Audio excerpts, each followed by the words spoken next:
కూటమి ప్రభుత్వం 2 ఏళ్ల పాలన పూర్తి చేసుకున్న సందర్భంగా ప్రతిపాడు నియోజకవర్గ ఎమ్మెల్యే వరపుల సత్యప్రభ ఆధ్వర్యంలో మంగళవారం శంకవరం మండలం అన్నవరం వన్ రిసార్ట్లో విజయోత్సవ సభ ఘనంగా నిర్వహించారు. ఈ కార్యక్రమానికి ముందు ఎన్టీఆర్ విగ్రహానికి స్వర్గీయ వరపుల రాజా చిత్రపటానికి పూలమాలలు వేసి ఘనంగా నివాళులర్పించారు. అనంతరం జ్యోతి ప్రజ్వలన చేసి సభను ప్రారంభించారు. ముందుగా వివిధ శాఖల ఆధ్వర్యంలో అధికారులు ఏర్పాటు చేసిన స్టాల్స్ ను ఎమ్మెల్యే సత్యప్రభ పరిశీలించారు. ఈ సందర్భంగా సత్యప్రభ మాట్లాడుతూ కూటమి ప్రభుత్వం గత 2 ఏళ్లలో అమలు చేసిన అభివృద్ధి సంక్షేమ కార్యక్రమాలను వివరించారు. ప్రజలకు ఇచ్చిన హామీలను నెరవేర్చే దిశగా ప్రభుత్వం పనిచేస్తుందని తెలిపారు. రాష్ట్ర అభివృద్ధితో పాటు ప్రతిపాడు నియోజకవర్గ అభివృద్ధికి ప్రత్యేక ప్రాధాన్యం ఇస్తున్నామని పేర్కొన్నారు.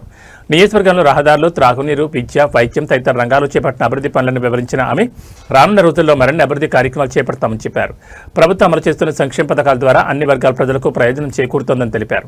ఈ కార్యక్రమంలో నియోజకవర్గం ప్రత్యేక అధికారి ఏ శ్రీనివాసరావు, పరిశీలకురాలు పెచ్చెట్టి విజయలక్ష్మి, జనసేన సమన్వయకర్త మేడిశెట్టి బాబీ, బీజేపీ ఇన్ఛార్జ్ కొండల సాయి కుమార్ యాదవ్, రాష్ట్ర ఖాదీ గ్రామీణ పరిశ్రమల వైస్ చైర్మన్ కొమ్మల కన్నబాబు, రాష్ట్ర ఏపీఎస్ఆర్టీసీ డైరెక్టర్ వెన్నా శివ, రాష్ట్ర కార్యదర్శి Parvatha Suresh, MPP Gantimala Rajalakshmi, CBN army coordinator Yalla Jagadish, నియోజకవర్గ తెలుగు యువత అధ్యక్షులు కీర్తి వెంకట సుభాష్, నాయకులు జ్యోతుల పెదబాబు, వీర్ల సూరిబాబు, బొమ్మిడి సత్యబాబు, రాజాల చిట్టిబాబు, సూతి బోరయ్య, బుదిరెడ్డి గోపి, మోది నారాయణస్వామి, గావకృష్ణమూర్తి, బత్తా మహాలక్ష్మి ప్రసాద్, మైరాల కనకారావు, కొంతెన సురేష్, మంతెన వెంకటరమణ, ఎళ్లప్పారావు, పెంటకోట మోహన్, దాసం శేషారావు, కరణం సుబ్రహ్మణ్యం, గాబు సుభాష్, తలపంటి బుజ్జి, అంబటి బుజ్జి, వెలుగుల నాని, గోపిశెట్టి శ్రీను, రామకుర్తి కామేష్, గంగిరెడ్ల మణికంఠ, దలే జ్యోతి, సిడిపిఓలు పద్మావతి, వెంకటలక్ష్మి, ఎంపీడీఓ ఎంవీఆర్ కుమార్ బాబు, కూటమి నాయకులు, కార్యకర్తలు, అభిమానులు పాల్గొన్నారు.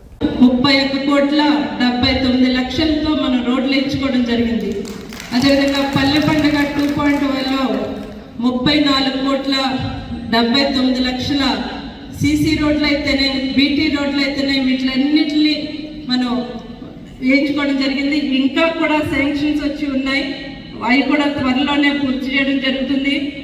ఇంకా మన కాన్స్టిట్యున్సీకి సంబంధించి తల్లికి వందనం అయితే 32,240 మంది తల్లులకి వారి అకౌంట్లో తల్లికి వందనం డబ్బులు వారి అకౌంట్లో జమ చేయడం జరిగింది. స్త్రీ శక్తి పథకానికి ఇప్పటికే మన నియోజకవర్గంలో 50,065 మంది శ్రీమూర్తులు ఈ పథకాన్ని ఇప్పటికే ఉపయోగించుకుని, అంటే ఎంతకాలం అయింది, 1 సంవత్సర కాలం కూడా పూర్తి అవ్వలేదు ఈ పథకం ప్రారంభించి. ఈ సమయంలో అంతమంది స్త్రీమూర్తులు ఈ పథకాన్ని ఉపయోగించుకోవడం జరిగింది. దివ్యాంగ శక్తి 16,517 మంది వికలాంగులు, అంటే వారు ఈ పథకాన్ని, వారికి సంబంధించిన అన్ని పథకాలని వారికి లబ్ధి చెందే. ఇకపోతే ముఖ్యంగా మన స్త్రీమూర్తులు ఇందాక దీపం 2 పథకం గురించి ఒక సోదరి మాట్లాడడం జరిగింది. కట్టెపొయ్యల దగ్గర ఆ పొగలో మండుతూ వారి ఆరోగ్యానికి ప్రమాదం తెచ్చుకోకూడదు. స్త్రీమూర్తులు అందరూ కూడా, తల్లులందరూ కూడా హ్యాపీగా ఉండాలని మన నాయకులు ఏర్పాటు చేసిన ఈ పథకాన్ని, దీపం 2 పథకాన్ని దాదాపు మన నియోజకవర్గంలో 2,24,900 మంది మహిళా మూర్తులకి ఈ పథకం కింద వారి అకౌంట్లో కూడా డబ్బులు పడడం జరిగింది. ఇకపోతే అన్నా క్యాంటీన్ ఏదైతే పేదవాడికి 5 రూపాయలకి భోజన సదుపాయం గడిచిన 5 సంవత్సరాల్లో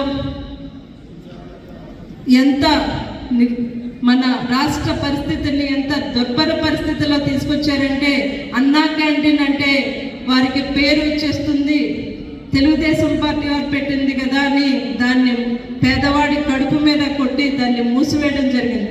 మన కూటమి ప్రభుత్వం ఏర్పడిన వెంటనే అన్నా క్యాంటీన్ తెరిచి పేదవాడికి 5 రూపాయలకే భోజనం లభించాలనే ఉద్దేశంతో దాన్ని ఏర్పాటు చేశారు. మన నియోజకవర్గంలో ఏలేశ్వరం నగర పంచాయతీలో అన్నా క్యాంటీన్ ఉండడం జరిగింది. దీనికి సంబంధించి ఈ 2 సంవత్సరాల కాలంలో 2,15,356 మంది ఈ భోజన సదుపాయాన్ని ఉపయోగించి అన్నా క్యాంటీన్లో మార్నింగ్ అల్పాహారం అయితేనే, మధ్యాహ్నం భోజనం అయితే దీన్ని ఉపయోగించుకోవడం జరిగింది. అన్నదాత సుఖీభవ, ముందుగా మనది